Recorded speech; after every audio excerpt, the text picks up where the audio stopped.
Histoire de l'église de Don Charles Poulet de Clovis à Saint-Grégoire. 4. Un grand éducateur de la barbarie, Saint Benoît. Suite. Que vient-on faire en effet au monastère? Militer sous une règle ou un abbé. Ainsi, règle et abbé, c'est tout un, la même entité, partie vivante, partie écrite, à quoi est vouée l'obéissance. Dans le désarroi inouï des invasions qu'incarne Saint Benoît, une autorité et une discipline qui s'imposent d'une façon constante. La stabilité obligatoire qui lie ensemble les moines sous un abbé, voilà l'une des plus grandes innovations bénédictines.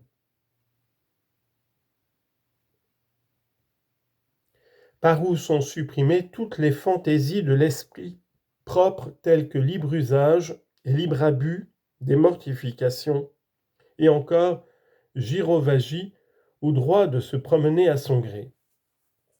Pourtant, cette autorité n'est point raide ni brutale, mais tout enveloppée de mansuétude évangélique. D'où cette discrétion très humaine qui tempère toutes les observances et les rend praticables au commun des baptisés. Discretio mater virtutum, la discrétion est la mère des vertus. Par là, cette règle se révèle un code d'avenir qui, ne rebutant aucune bonne volonté, permettra au patriarche du Cassin de devenir le père d'un grand peuple, ainsi qu'en Orient, Pacôme et Basile. Malgré tout, cette vie est très austère. Pauvreté et obéissance en sont la loi. Tout vice de la propriété sera radicalement amputé. Pas un poinçon, pas une aiguille n'est au moine, rien du tout. Suivre mot à mot les ordres de l'abbé, rester là où il vous a mis, telle est l'authentique mortification qui ne laisse place à aucune illusion. Vie pacifiée et pacifiante qui n'aura d'autre mérite que l'humble obéissance au supérieur et au règlement commun, d'autre merveille que la continuité du service, la fidélité tranquille aux obédiences imposées, pour imprévues qu'elles soient. Rien de plus grand que la simplicité de la vie chrétienne. Ainsi en a jugé Benoît après l'Évangile. Idéal très rigide au fond. Nul échappatoire vers la renommée, vers un ascétisme surprenant ou vers une mystique transcendante. L'anonymat. Le chapitre de l'humilité contient un programme de renoncement illimité. L'héroïsme des souffrances supportées en silence, avec une affection toujours gardée pour le maître qui frappe, même trop fort. L'empressement à se complaire dans tout abaissement et extrémité, fût-ce le régime le plus inconfortable, l'obédience la plus effacée. Et pourtant quelque chose reste encore et toujours humain. Les moines s'aiment entre eux, l'abbé les aime.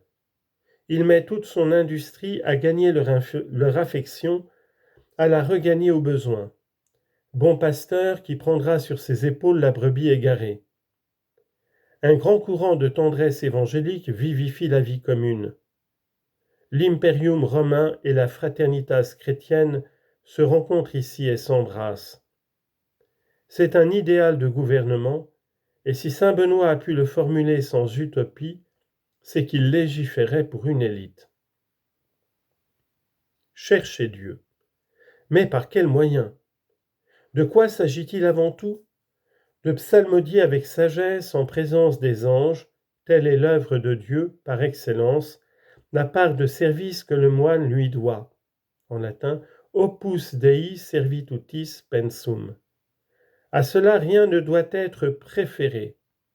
Nihil operi Dei preponatur. On dira par jour quelques 40 psaumes divisés en 8 heures. Parmi celles-ci, les vigiles ou offices de nuit étaient de beaucoup les plus longues. Un autre élément essentiel, c'était le travail qui prenait même notablement plus de temps que les offices ou la lecture. Quelques 6 à 7 heures contre 4 environ de prière, selon les calculs de Don Butler.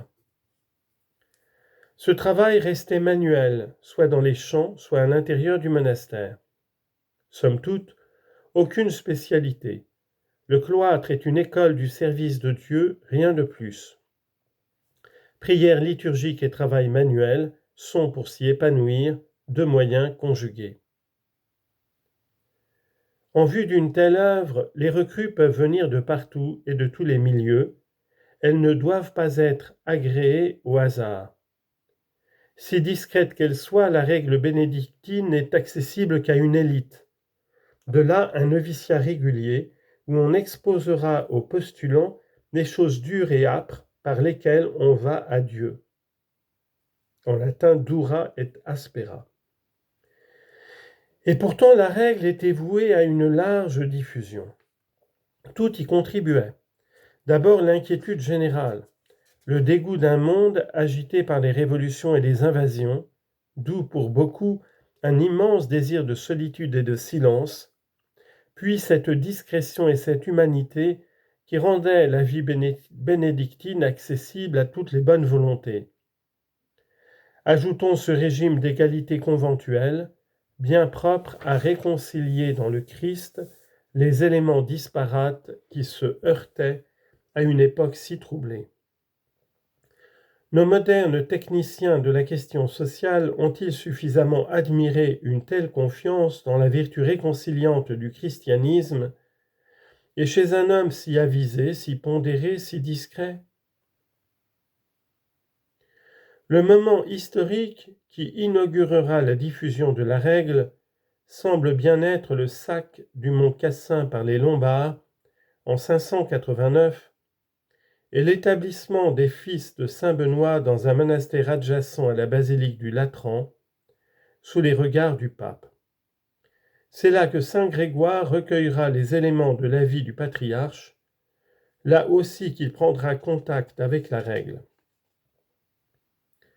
Ensuite, l'autorité du siège apostolique la portera d'Italie en Angleterre, d'Angleterre en Germanie, partout.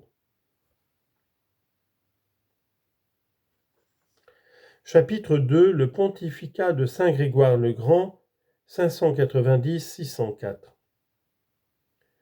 Né en 540 dans l'ancienne famille patricienne des Anicii, saint Grégoire le Grand fut nommé dès l'âge de 30 ans prêteur de Rome par Justinien II en 570.